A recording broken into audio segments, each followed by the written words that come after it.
The Revelation 7th trumpets.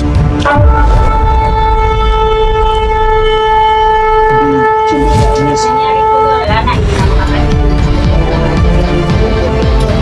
Kasi po ngayon, ang ginagamit pa lang po natin ay minsan.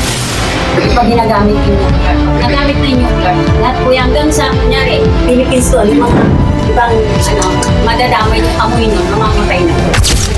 Yung po iniingatan niya yung maggamitan ng nuclear. Missiles pa lang, mga ano pa lang. Ito po yung nangyari. Kasi po, ang revelation po ay pumunta ng symbols. Tapos ginagamit po nila ng yung nature ng Panginoon. Kung may 8 billion tayong tao ngayon sa mundo ito, 1/3 daw po ang mamamatay is mankind is mga 2.7 billion. Kasi gagamit na ng nuclear. Mo, narinig ko ang kanyang dalangin at nakita ko. Living a spiritual legacy.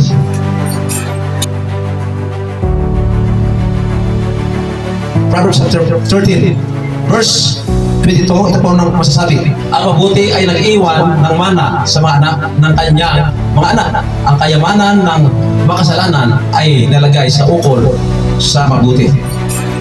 Praise God. Living spiritual legacy. Nakita mo yan mga kapatid? Hallelujah. Praise God. Yan ang tao, ituturo sa kanyang mga anak.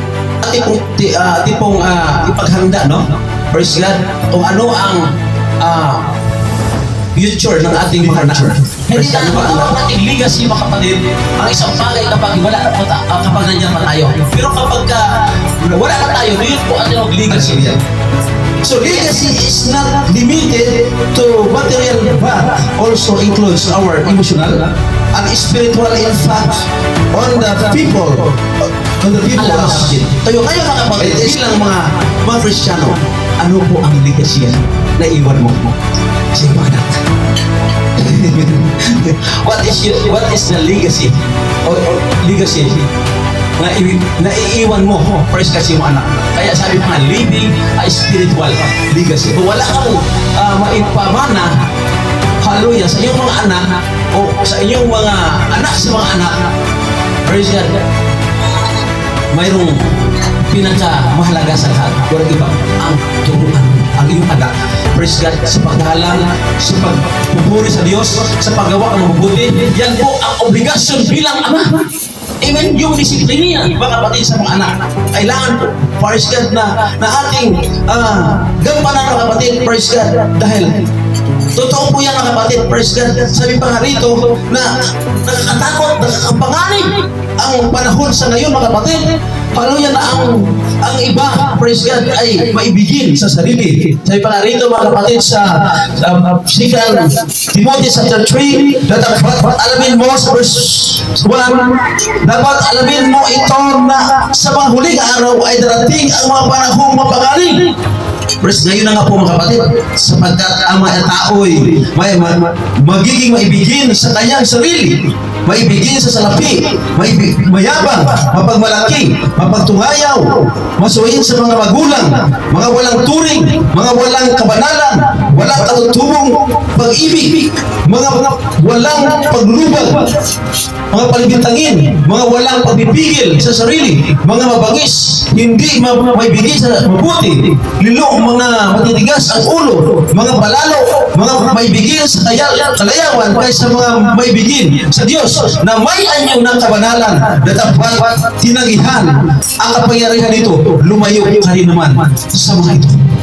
Praise God. Dinadadal niyo po ni Pablo mga kapatid, praise God, na sa mga huling araw, mapanganib ang panahon. Ngayon na po mga panahon sa mapanganib pa sila.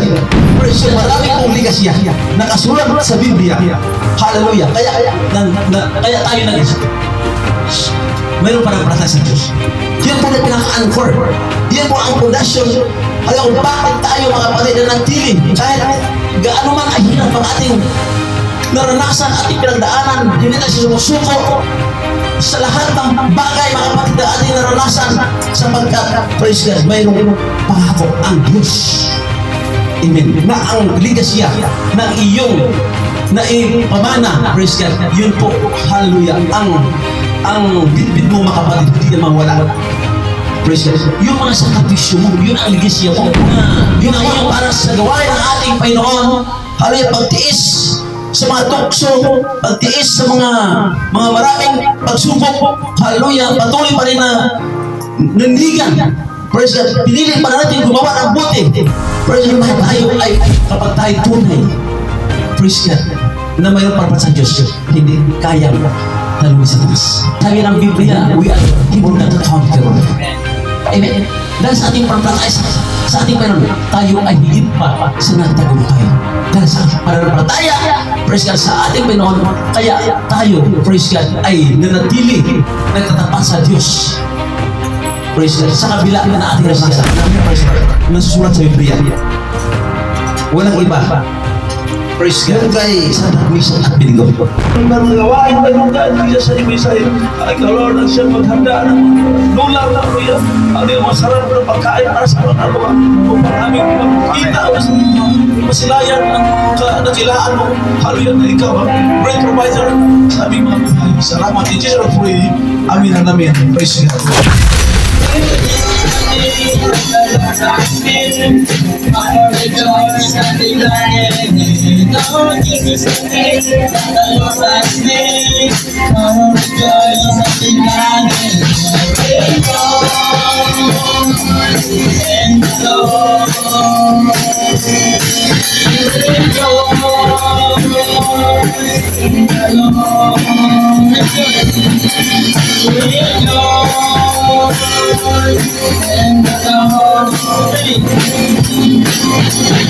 This is the day that the Lord has made. I will rejoice and be glad in it. Oh, this is the day that the Lord has made. I will rejoice and be glad in it. Praise God, praise the Lord. Praise God, praise the Lord.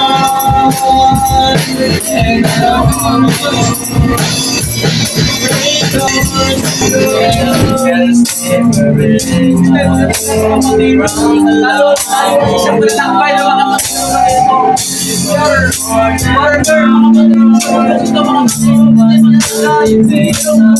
para sa atin mga kapatid, kailangan ang Panginoon sa langit mga kapatid, nalalagay ginto. Hallelujah! Ang ating nakakaroon question. Amen. Perfect one. Hallelujah.